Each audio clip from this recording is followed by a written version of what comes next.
50 years ago, long before the Hollywood movie or the Hall of Fame inductions, a group of basketball players in El Paso, black, white, Hispanic, just wanted to win some games.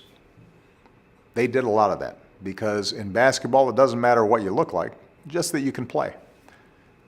Now the path to success wasn't usually so clear in the America of the 1960s. So by becoming the first team to win an NCAA title with 5 black starters, the Miners weren't just champs on the court. They helped change the rules of the game off it. They didn't know it at the time, but their contribution to civil rights was as important as any other. Our progress demands not only Dr. King's, but Jackie Robinson's, not only Rosa Parks, but Aretha Franklin's, not only household names, but ordinary Americans doing their part in their own lives with their own example. That's what we honor today, a group of Americans who laced up their shoes and moved our country forward. That and a pretty good basketball team. Congratulations on this anniversary, and go Miners. Welcome to Perspectives El Paso. I'm Professor Leon Blevins, Professor of Government at El Paso Community College. You can hear a lot of activity behind me. I'm at UT El Paso. This is the first week of February of 2016. This is the 50th anniversary of Texas Western College in El Paso winning the National Basketball Championship with the Miners coached by Don Haskins. The team is back now for a commemoration and an anniversary celebration of the momentous events of that time. Among the things that this team did that made history was that first they won the National Basketball Championship, the only Texas team up to this point in time to ever win that national championship. They're one of only 10 teams that the whole team was inducted into the Basketball Hall of Fame. Don Haskins, their coach, was inducted into that same Hall of Fame. They also were put on a Wheaties box. Some of their images put on a Wheaties box. They also were invited to the White House when George W. Bush was president. And they were able to be there with he and his wife and watch the movie Glory Road. A book and a movie were written about this momentous team. They changed sports history. They broke the color line in American sports with regard to such games as basketball and eventually football and other athletic events. So we're proud to be here today. We hope you enjoyed the program. We know you will. I'm Leon Blevins.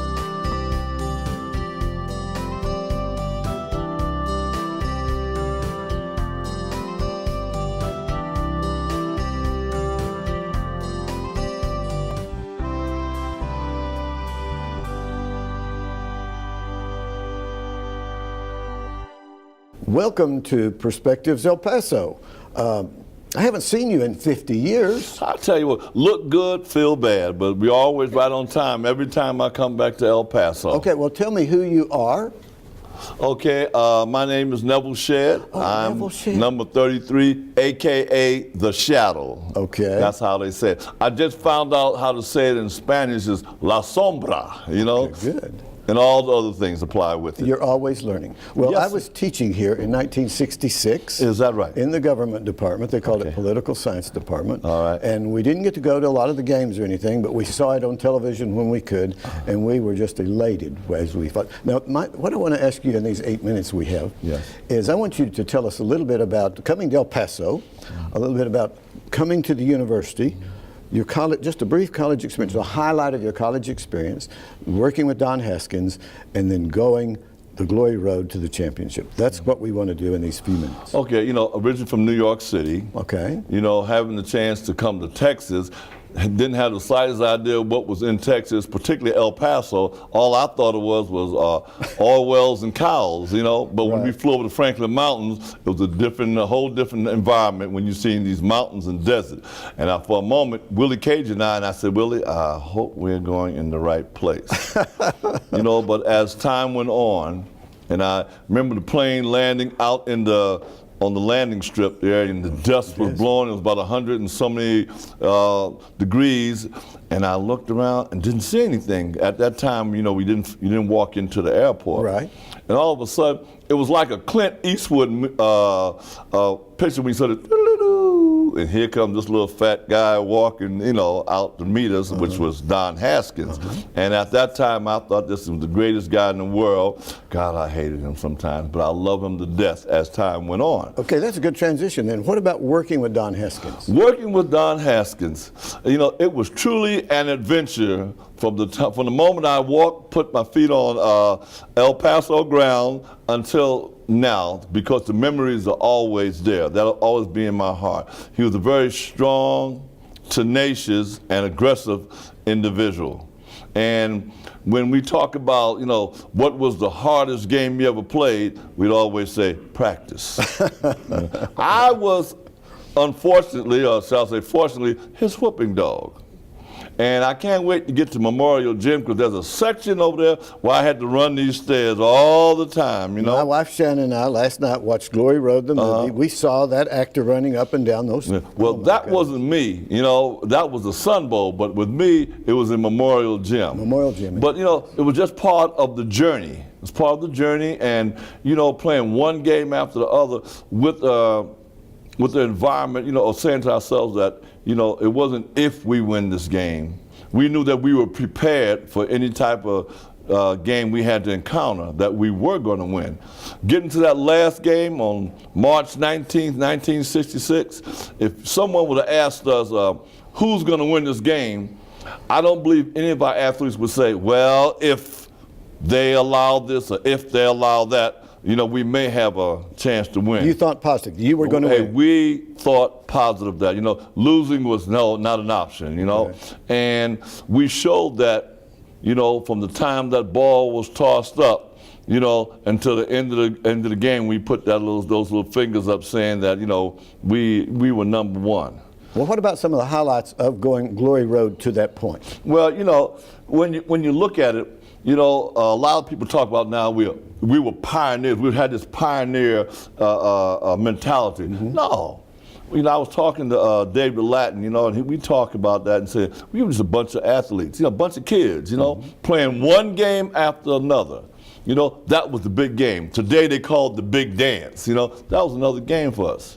And when the game was over, particularly, I never realized the impact, you know, that was going to happen years later for us. You know, we all went. I went back to New York City, and with this TWC, you know, NCAA Championship, and people who said TWC, Texas Women's College, teeny weeny college, they didn't know much about it except for people who knew, you know, about the game.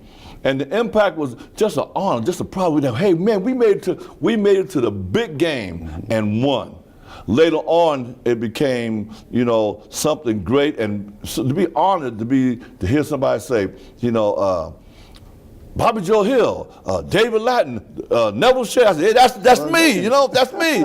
And to say, I thank you what you did for the game, because you did change the era, you know, allowing minorities, and I always say, if qualified, to attend any university of our choice. And for me, having 3 boys, you know, to know that just that big stepping stone that we had, you know, that we did back then, you know, we see what it has accomplished throughout the years. That truly a pioneer, not in my heart saying it, but a legend. Right. Yes, sir. Yeah. We are truly legends. Well, I was teaching here at that time, and I was writing my master's thesis on slavery and how religion was used to justify slavery.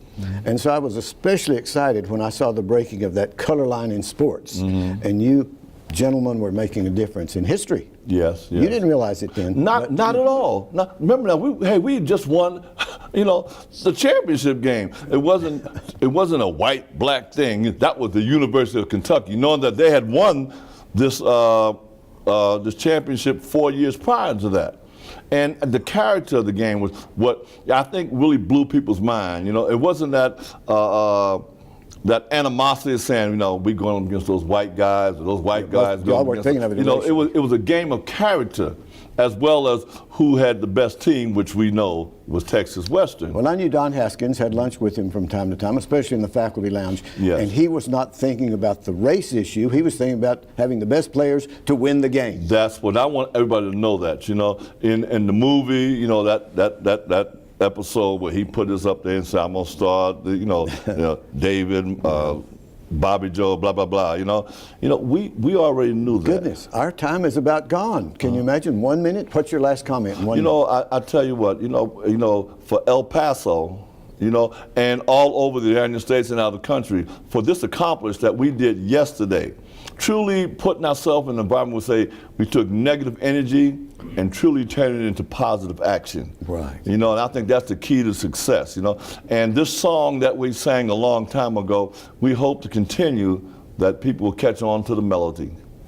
Thanks for being with us. It's been wonderful to see you after Truly 50 my years. pleasure. I know we're moving slower, but we're moving. But we'll never say goodbye. It's always to be continued. Amen.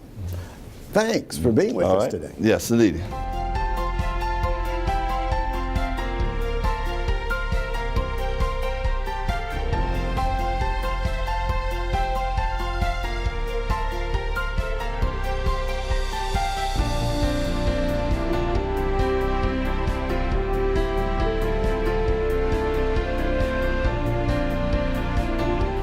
Welcome to Perspectives El Paso.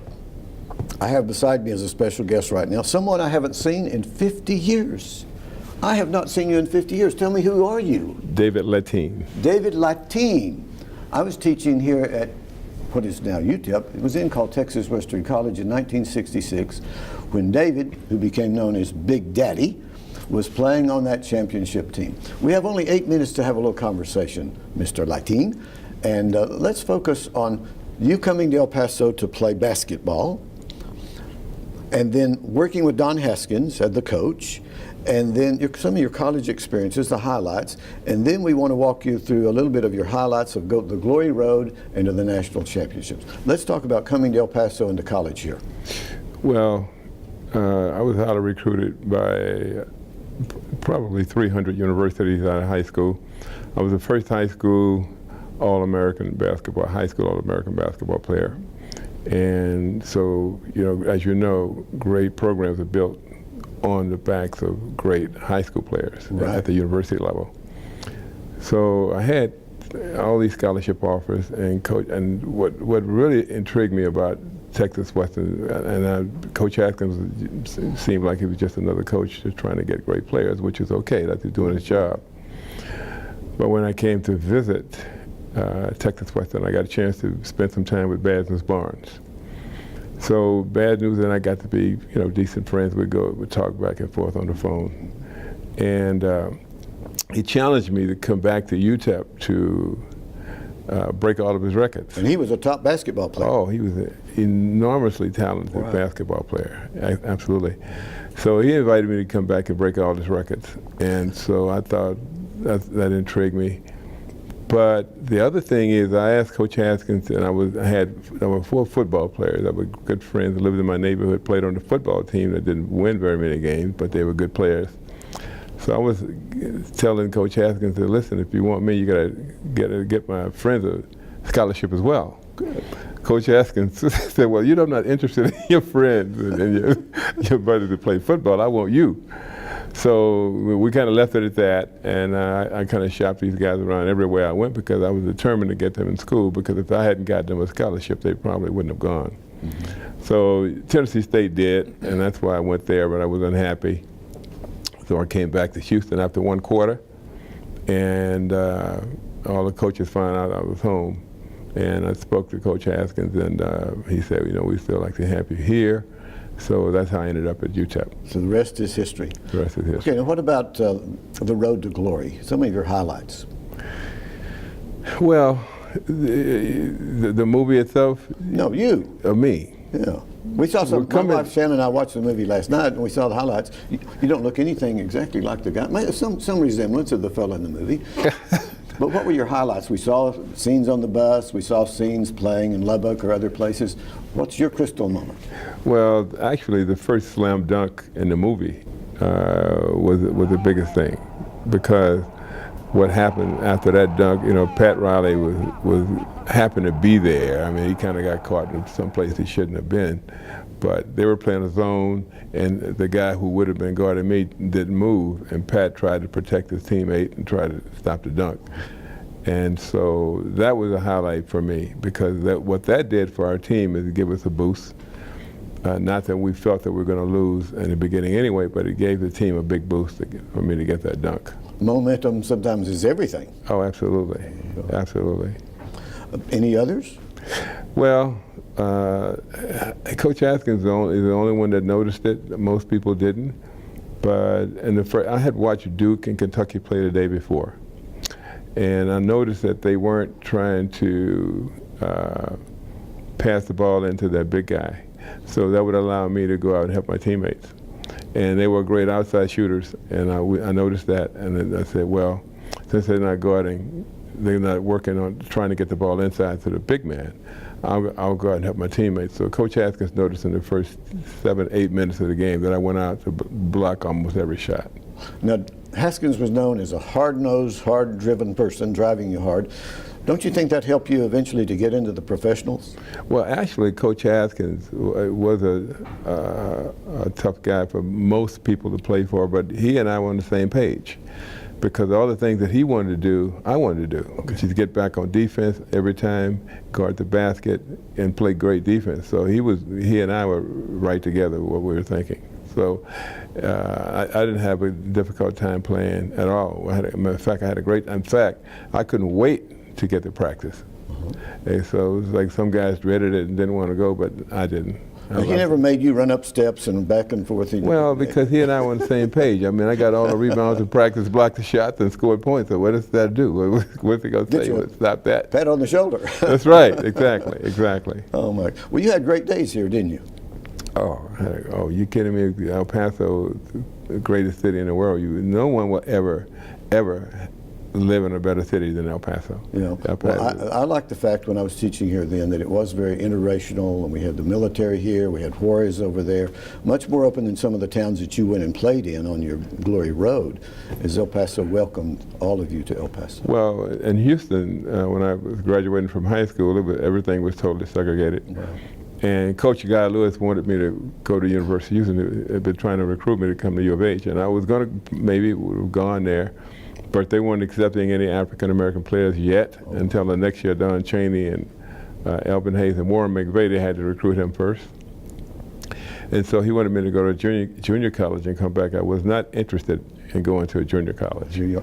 Aren't you glad you made that decision? Absolutely, the greatest decision helped make history. Thank you very much. You're welcome. Lattin, good to see you again. Thank you. 50. It's great to be here. Okay.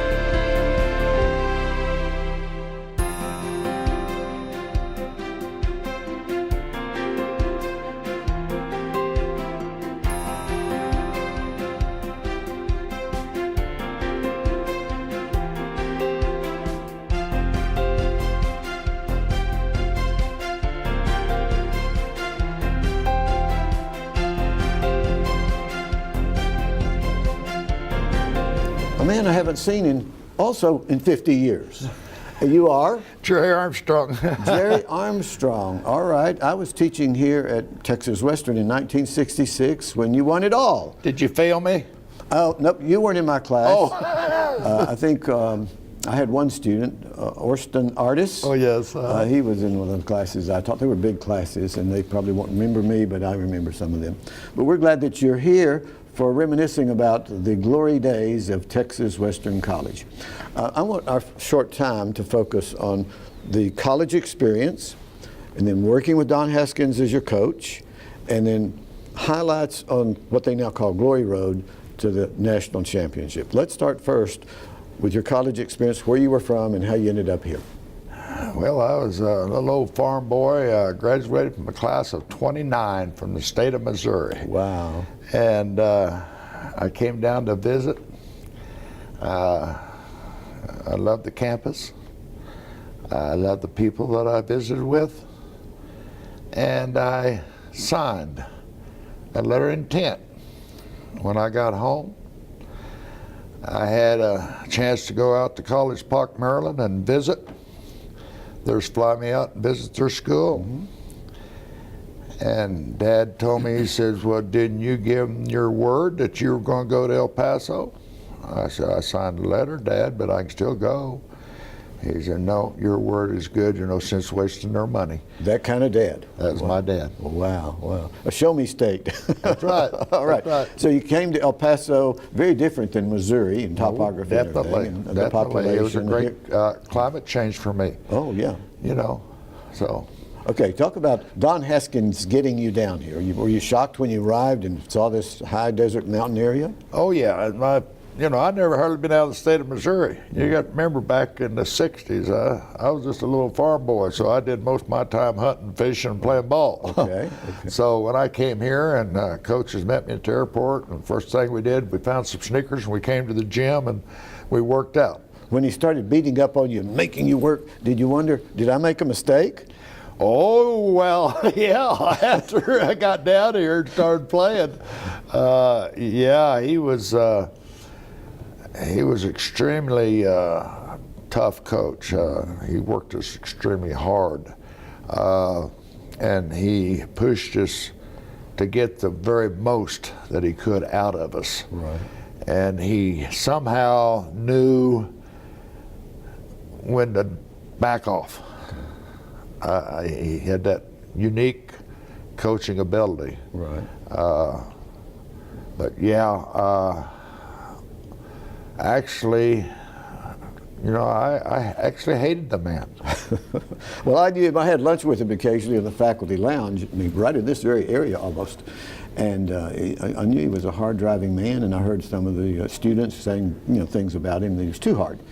But don't you think it was like going in the military? They work you so that you can be successful when you get out there in combat? Absolutely. That's what I was going to tell you later on. After I graduated, I learned to respect the man for what he taught me, the values that he taught me, never to give up.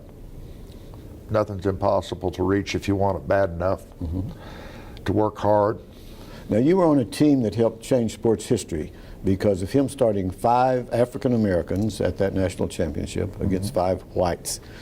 And in the movie, we saw that my wife Shannon and I watched the movie last night, Glory Road, and we had great admiration for you and the position that you took. About you knew what it was going to be. Well, at the time, that in the movie, I had no idea. You were just playing ball and wanting to do that. Yeah, I just wanted to play. But you saw that he was putting 5 African Americans up front. Oh yeah. When we went in the locker room and he named off the starters. That's the first time I realized who was starting. And he started Willie Worsley. He started 3 guards, and which was a great coaching move. And that surprised the other team dramatically. Oh yeah, stopped their fast break and we had to play defense. He was a great defensive coach, and the offense pretty well took care of itself. But yeah, he made a great coaching move there. Of course, I was disappointed I didn't get to play, but at the same time, they were all like brothers to me. The team, we were all great. I was just happy we won. And you're still friends? Oh, still friends, yes. You formed lifelong... My gosh, if I'd played with Glory Road, probably wouldn't have been made. We wouldn't have got all this, the history, the back part of it. And so it was all meant to be, I think. What were some crystal moments along the road to the national championship? So you had highlights at certain games you were in that you made some key moves that you were so proud of? Well, I got to play in most all the games, and I started a few ball games. But I guess the credit that I got was a Utah game where I guarded Jerry Chambers and slowed him down to where, and we got on to the finals against Kentucky. They gave me credit for getting us to the finals. We might have won it without me slowing Jerry down. But you were playing Don Haskins' defense game. Yes, I was, and I just denied him the ball. And because Jerry Chambers from Utah, he was a great shooter, great athlete, and once he caught the ball, he was pretty hard to stop. So I just tried to keep him from catching the ball, and I guess that was probably my highlight of glory, if you want to call it. Right. All of us have highlights. We have our crystal There you go. moments. Now, didn't you fall in love with El Paso, Texas, and the people of El Paso? Yes. You know, I loved it down here. A little farm boy coming, a tall farm boy coming down here, Yeah. and finding this border. Yeah, yeah. I love coming back here. I love seeing all my friends. I love my Ozarks, so. Oh, sure. We love the Ozarks. We love to visit the Ozarks. Yes. We really do. Yeah. Well, we're glad that you came back for this 50th anniversary Yes. of this particular victory. Well, I'm proud to be here, and I appreciate the school and everybody's responsible for having us come in. I want to thank all those personally, if I could. And I'm just tickled to death to be part of everything. Well, it's good to have a Forrest Gump kind of conversation with someone that went with Glory Road and achieved what you have done. Changed your life, didn't it? Thank you. Thanks for being with us. Jerry Armstrong.